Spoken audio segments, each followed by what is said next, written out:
how satisfying was it for you to have played such a role in such a big win for the Naval Academy? Oh, it meant a lot, especially having the performance I had the first game, and getting benched, and the coaching staff decided to go in a different direction, and just being able to get the opportunity to play in that game was big for me. But to get that win with my teammates meant even more. What's going through your mind when the coach comes over to you and says, "Get your helmet, you're going in"? Let's ride, let's play ball. That's pretty much it.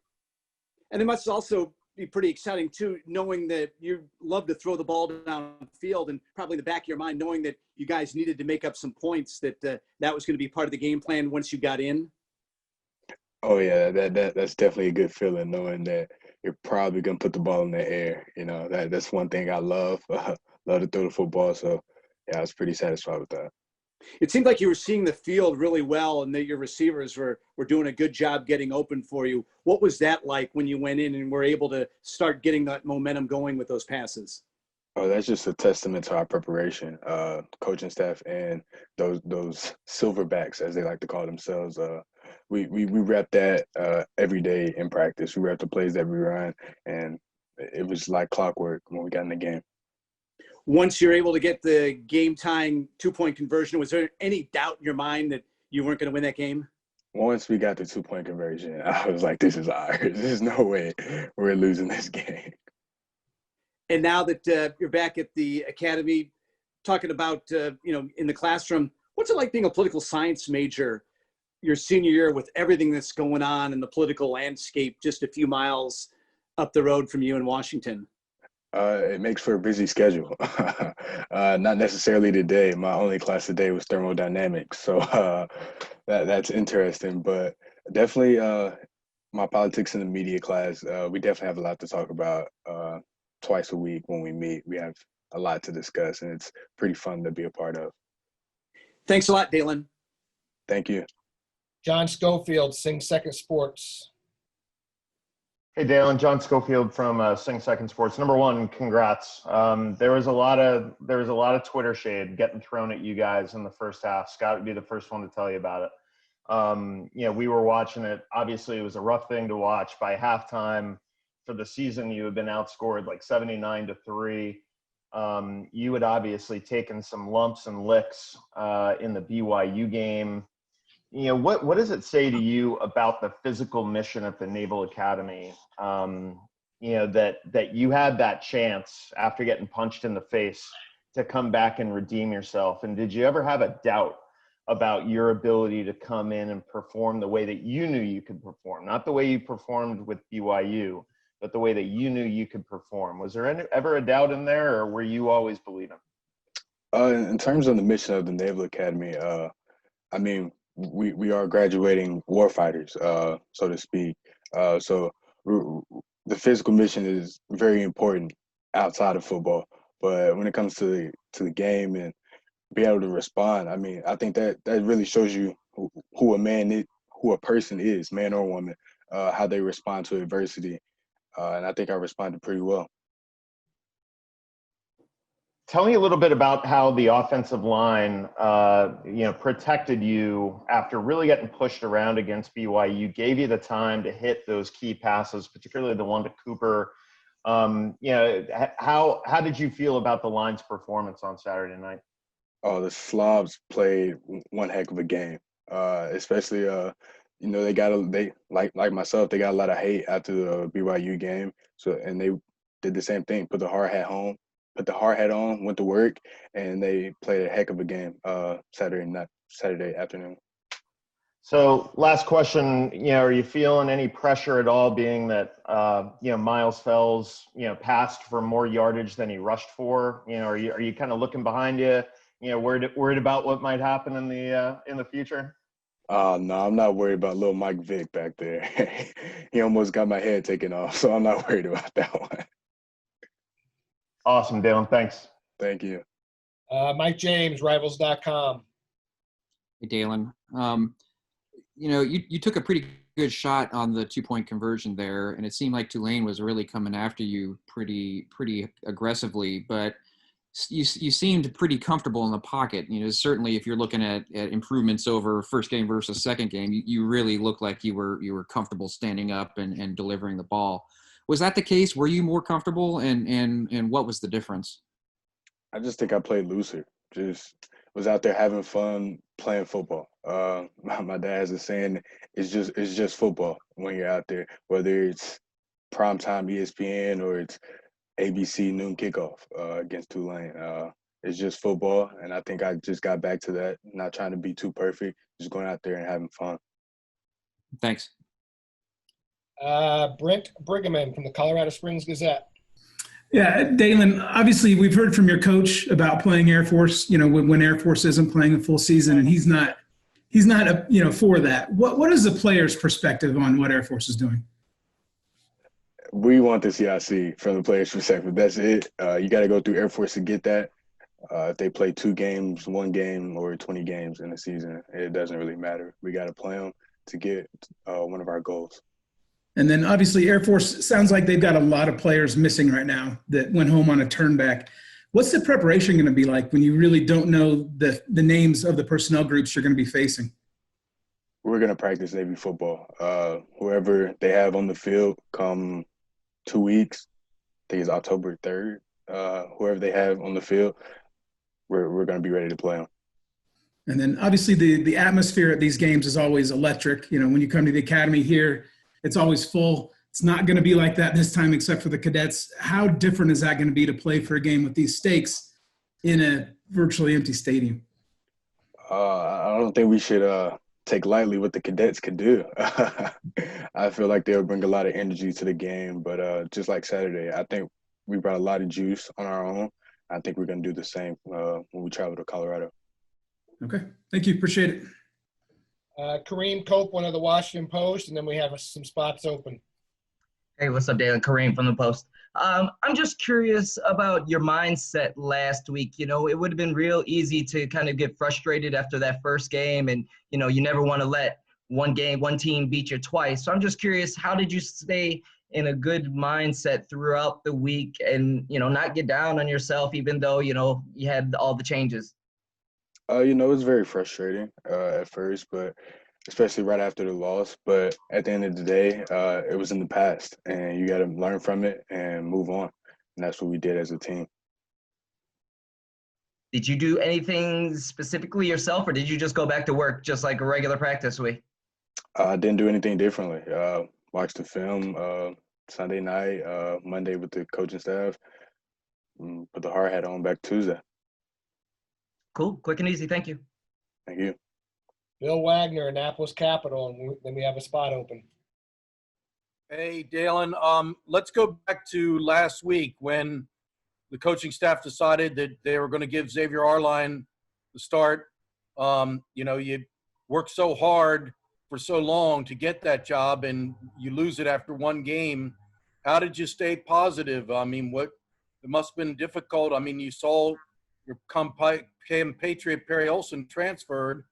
But obviously that wasn't an option for you being a senior, but how do you stay positive when you learn that your dream is it seems as after 1 game, it's over?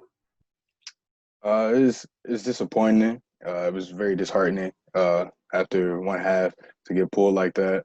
But I'm a team player, and the coaching staff believed that was the best thing for the team at that moment. So, after, I had my little sulking episode, I pulled myself up and got back to work and supported X in any way possible. Coach Niemot had said that when he talked to you about this, and asked what happened against BYU, you were like, it was my first start, give me a chance. And as it turned out, you did get that second chance. Are you gratified or grateful that it worked out the way it did, that you got to show what you can do, a second chance to show what you could do?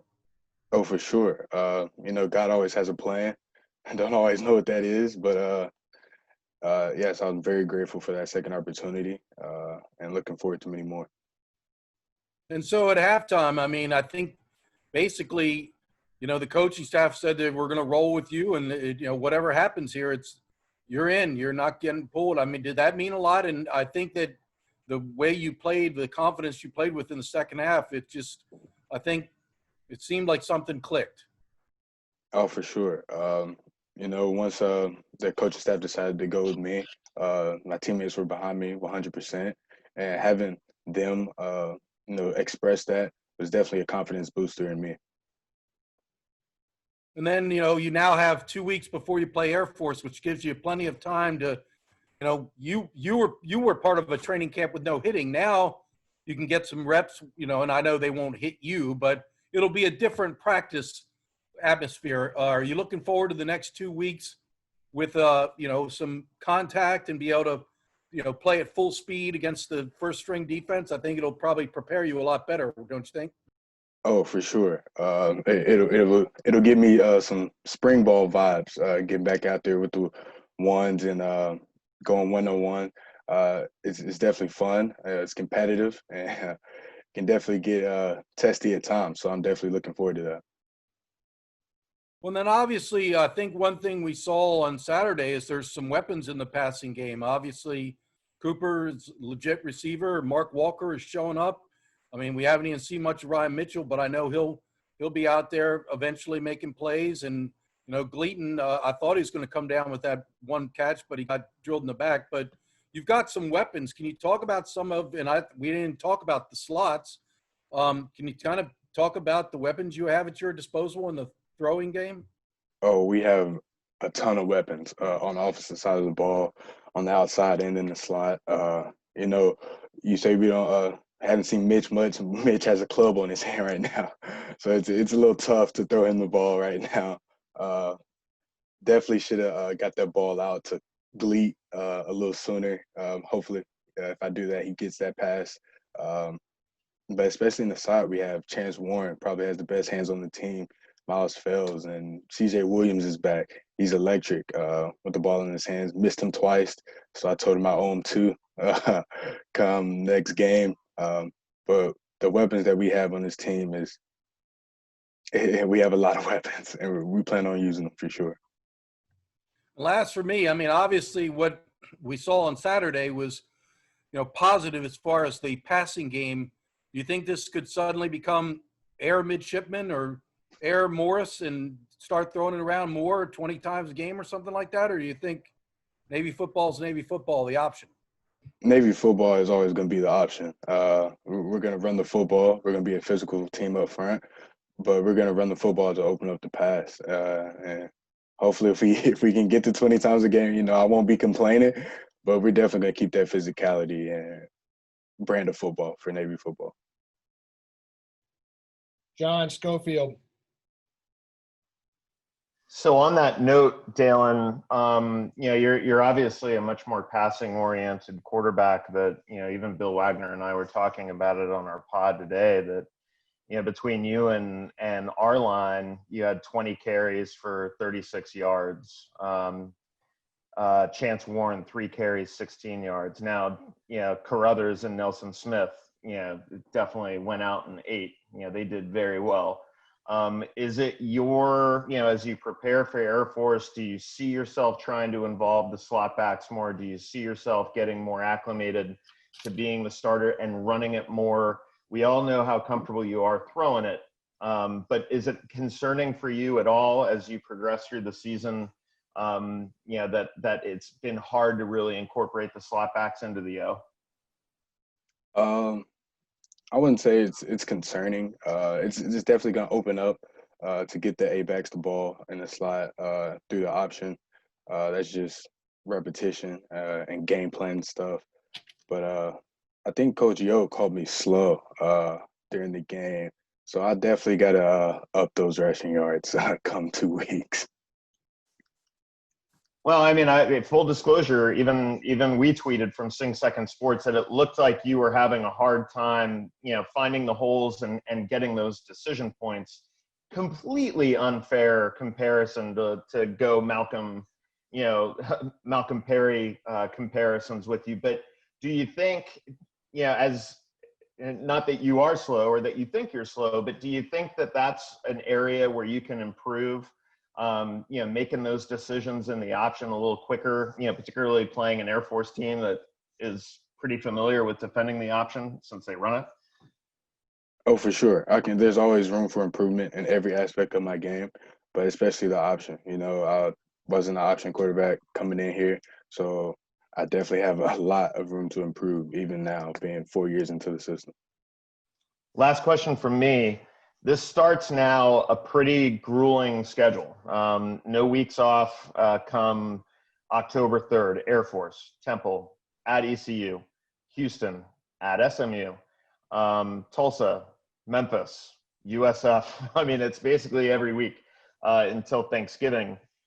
First part of that question is, what was it like traveling to New Orleans? We talked a bunch this morning about all of the logistics and the planning and keeping the players safe. Coaches harped on that. Let's keep safe. Let's make sure everyone's safe. What was it like for you? Was it kind of like the strangest road trip ever taken? Not really for me. It felt like the same. Everybody just had masks on. And, we were socially distanced during times. Unloaded buses one at a time. So it wasn't too different for me. Just everybody had masks on. Yeah. All right. And then how are your classmates feeling now that they finally get off the yard lib? Everyone in better spirits around there right now? Morale is definitely better with the libo, for sure.